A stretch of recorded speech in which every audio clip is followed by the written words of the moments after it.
I want to talk about the Texas Chain Saw Massacre Companion by Stefan Jaworzyn. I consider this to be by far the best book written about chainsaw that's been published. I might even go so far as to call this the Chainsaw Bible. It's the definitive book on not only Chainsaw, but also every single sequel in the franchise up until the 2003 remake.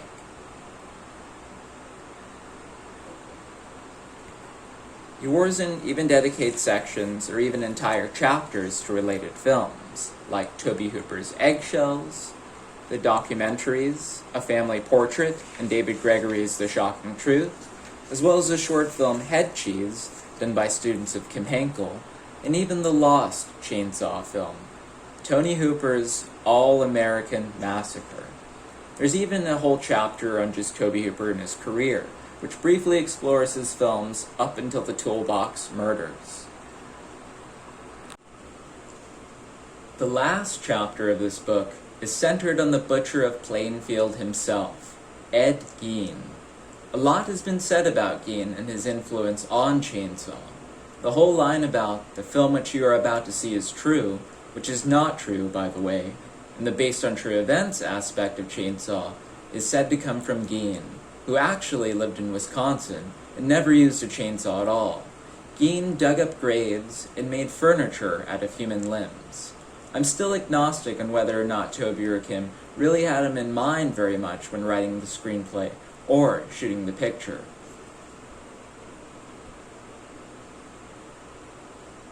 Tobe has often recited a story of being a young child and hearing about the details of Gein's grisly case via relatives from Wisconsin, as he puts it, though he claims to have not known Gein's name at all while filming Chainsaw, and only heard the name Ed Gein after Chainsaw had already been released.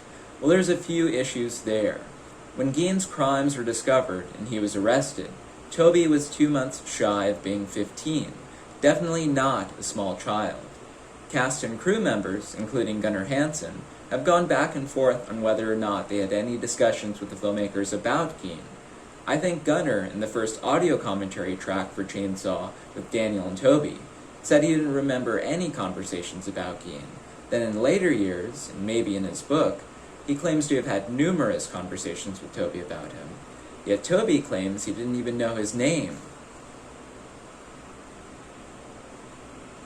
Co-writer Kim Henkel does a similar thing, with the Houston serial killer Elmer Wayne Henley, citing him as a direct influence on Chainsaw.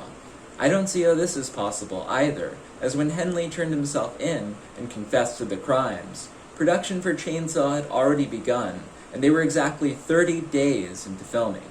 I think that it might just be to build up more of the lore behind the movie. In any case, the Texas Chainsaw Massacre Companion is an amazing work of erudition, and I commend Mr. Jaworzyn on the incredible job in compiling this. I might be mistaken, but I think this might be the first book about Chainsaw ever. It's certainly the first behind-the-scenes book like this about the film and its sequels. With all the subsequent books on Chainsaw that have been published since, none come close to Jaworzyn's book. Chainsaw Confidential is of course a different matter, being important because it was written by a member directly associated with the production, Leatherface himself, Gunnar Hansen.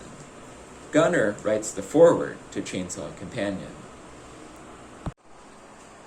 Jaworzyn's book is presented in a mostly chronological manner, starting with Eggshells, leading into Chainsaw, The Aftermath, Chainsaw 2, Part 3, and the fourth film, Kim Henkel's The Return of the Texas Chainsaw Massacre, which was renamed Texas Chainsaw Massacre: The Next Generation upon release, and a little bit of the 2003 remake. Between the chapters on Chainsaw and Chainsaw 2 is a section on Tobe Hooper's other films, and a brief timeline of his career. The bulk of the book is told via direct, first-hand quotes from individuals who were directly associated with the films. I think a good amount of these were from interviews conducted by the author, but many are also taken from previous interviews from other publications and documentaries, which are cited. There's a very handy glossary in the back which informs you as to who each individual quoted actually was. These range from big, well-known names who the average fan might recognize to the more obscure or esoteric persons that even die-hard fans may not be familiar with. The research that went into this book, especially considering that it's from the early 2000s, is very impressive. There are a number of photos in here, though printed in black and white, which I have not seen published anywhere else. It's also the only place where I've seen people like Sally Richardson, Richard Kidd, and Fred Miller speak about Tobe or Chainsaw publicly at all. Even the so-called regulars contribute novel information and aspects of the story they seldom get into. I can only assume that this is due to Jaworzyn's skill as an interviewer and researcher. Tobe's early career shooting commercials, The Heisters, Down Friday Street, motion picture productions, and The Windsplitter, which Tobe and Jim acted in, are all mentioned. The section on the original Chainsaw alone is worth the purchase, offering the deepest exploration into the 1973 production that we would have until Gunner's book a decade later. The part on Tobe's career, besides Chainsaw, is understandably brief, but it's the best examination of his career besides John Kenneth Muir's book. Eaten Alive at a Chainsaw Massacre, the films of Tobe Hooper, which explores the subject more deeply as it has an entire book to do so. Jaworzyn starts his chapter with Eaten Alive and ends with a brief mention of the Toolbox murders at the end of the chapter. The most important part of this chapter, however, is a complete list, at least at the time, of all the films that Tobe is said to have directed, including a feature called The Abyss, which Tobe is said to have made as a teen. I'm not sure on the accuracy of the years cited, however. Another unique feature that this chapter on Tobe offers is an alternative perspective on Tobe's education as a filmmaker. Long has it been said that Tobe went to college at UT for film, but neither I nor Jaworzyn seem too certain of that. Sally Richardson is another individual who says in this book herself that Tobe did not go to UT, but was instead self-taught. I've heard it alleged by John Dugan, who played Grandpa in the original Chainsaw in '73, that Sally was romantically involved with Tobe, at least during Chainsaw's production. She might even be the reason that Marilyn's character is named Sally, though I'm not too sure on that. What I do know is that Sally had known Tobe for a very long time, and she did go to UT for film. Sally worked with Tobe since the MPP days in the 60s, and was closely involved with his projects like his first film, Eggshells, and of course with editing Chainsaw alongside Larry Carroll, and then after, once Larry left for another job. Daniel Pearl is also someone who believes that Tobe was self-taught, though Daniel is about 7 years younger than Tobe, and went to UT much later than Tobe is said to have gone. UT's radio, television, film program itself was not created until the fall of '65, so Tobe would have been one of its first students if he did attend. The whole thing about Tobe being a professor teaching film, apparently at UT, is also hard to believe. When would that even have been? Besides reading this fact widely reported online, yet with no sources ever cited, I've recently heard Caroline Williams, who plays Stretch in Chainsaw 2, bring up that he may have taught somewhere in San Marcos, creating further confusion. Alison McCord, in her book Chainsaw Slackers Spy Kids, 30 Years of Filmmaking in Austin, Texas, expands on the UT problem by saying that Tobe also studied drama in Dallas under Sidney Lumet's father. Joe Bob Briggs, in his article We Came, We Sawed, mentions that Tobe went to UT, but only for 2 years, which makes it unlikely that he became a professor there in the 60s.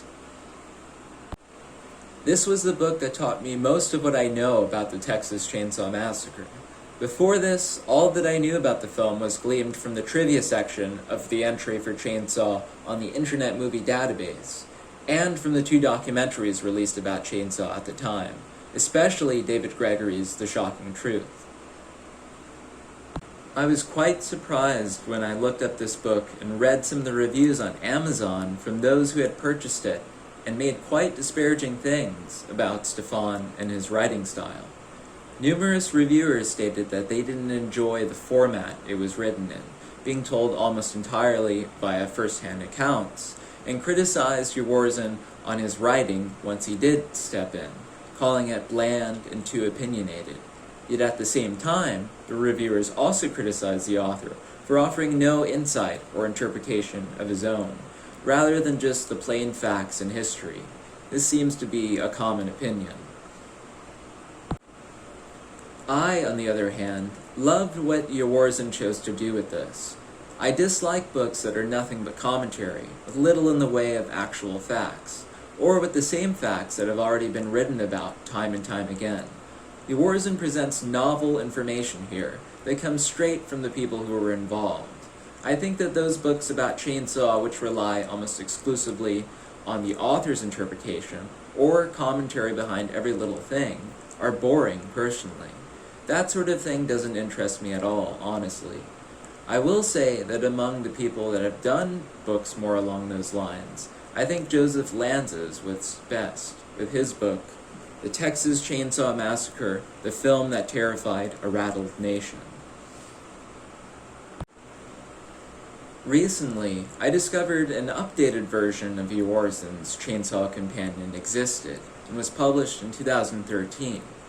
A very nice, limited edition hardback with larger photos printed inside, and additional writings about the remake, the beginning, and Chainsaw 3D. Only, for whatever reason, this edition seems to be a Brazilian exclusive, and is only available in Portuguese, despite Jaworzyn being from the UK. I wish I could get my hands on this, or read Portuguese, just to see what was added on the later films, and to have it in my collection of Chainsaw books. Jaworzyn's written a few other books, which I would love to get my hands on too, namely one about Night of the Living Dead, I assume told in a similar format to the Chainsaw Companion book. There's also a book by him on exploitation cinema. Besides writing, I think he's probably mostly known as an experimental musician in the UK. This book is one that I highly recommend for any serious fan of Chainsaw who has not already read it. It's still the best book on the subject, and likely will be for many years to come. Other authors who seek to write about Chainsaw should take note of what Jaworzyn did nearly 20 years ago now with this. It's required reading for anyone who's a fan of Chainsaw. If there were ever a class taught on Chainsaw, this would be the textbook.